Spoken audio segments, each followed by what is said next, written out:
He's obviously clearly a very experienced member and involved in the European issue for many years, goes back to Maastricht, as many of us do in this House. Could he just say to the House, does he now regret that he pushed so hard for us to join the euro, and is he pleased that actually his party was wrong on that? I've said before that I was wrong on that issue, although I would have put the issue of the single currency to a referendum. But in pushing, I was critical of Tony Blair earlier, and I think he did miss the opportunity early in his premiership. Later on, I think that history has proved him more correct than those of us who are urging a different course of action, although the ultimate backstop would have been the public through a referendum anyway. I'd like to move on from Europe, but not, of course, without the All Alliance having its opportunity. Let's say I'm enjoying the Right Honourable Gentleman's speech greatly. The problem, of course, is that the gracious address is the coalition government's programme for government. And while he's absolutely right to warn against the awful dog whistle politics on immigration and Europe, this is a coalition government set of policies. Is he telling the House today it's his intention to oppose these particularly nasty measures? Well, on the immigration matters, let's see the detail first. We've got some initial inklings, and there's probably quite a lot of quite detailed and, I suspect, sticky debates to be had in some aspects of how this is going to be done. On the European issue, of course, the Prime Minister himself has made clear in his letter to his parliamentary colleagues just in the last 24 hours that he can't go in the direction that many of them are urging him, precisely because it's a coalition government. So I think that we can point to our presence having some constructive restraining influence, although I would just enter one caveat on this, and this is a challenge for the Liberal Democrat side of the coalition. If you take the issue of the Snoopers Charter, not in the Queen's speech, very controversial, very high profile, very fiercely argued in public in this House and elsewhere just a few months ago, not in the Queen's speech. That is a significant example of what the difference would be between an unfettered majority Conservative government and a Conservative party in government which is having to take account of another set of views.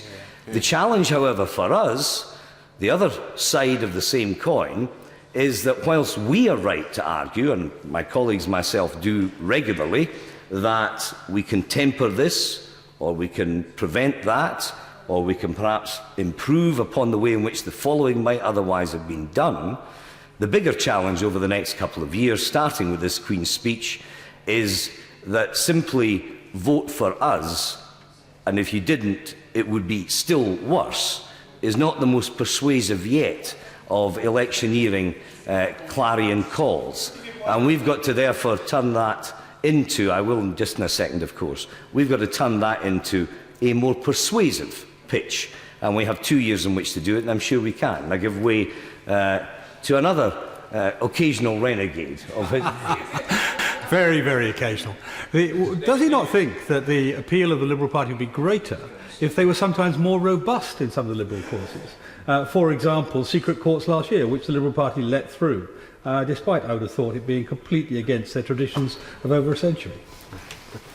Well, I am not party to the internal machinations of coalition relationships, but the little that my antennae allows me to pick up, and he must know this from his honourable and right honourable friends, is that there are more than a few Conservatives, both within government and further afield within the parliamentary party, who feel that these damn Liberals are enough of a fly in the ointment as it is, thank you very much indeed, without encouragement from the likes of him, of all people, for us to become even more obstreperous.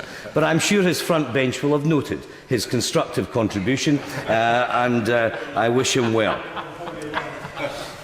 The final point I would make, Mr. Speaker, is this in terms of our coalition politics. The Queen's speech, and I welcome it, and whoever among us could disagree with it, says that the government remains committed to a fairer society where aspiration and responsibility are rewarded.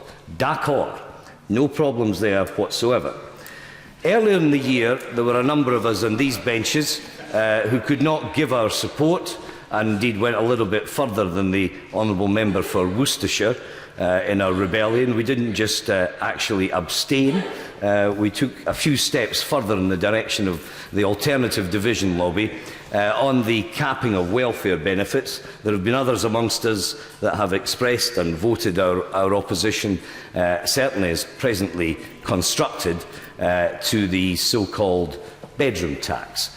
The difficulty in all of this, I think, is that when governments have got to nudge people in certain directions, they've got to influence their behaviour, of course, but there's a difference between that and getting drawn into the potential political quagmire, which is social engineering.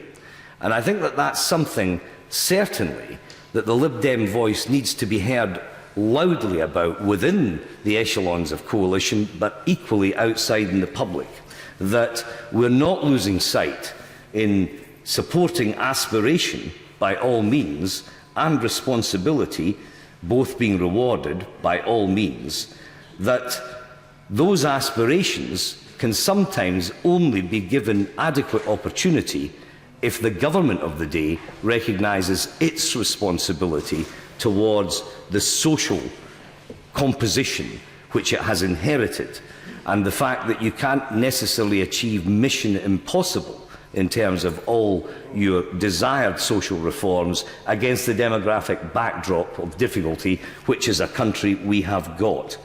And therefore, the principles of social justice, which I hope will continue to underpin not just the Liberal Democrat contribution but the conduct of the coalition as a whole, those principles of social justice need to be heard. They need to be heard loud and clear on the telling domestic issues like immigration, on the absolutely critical international issues like Europe.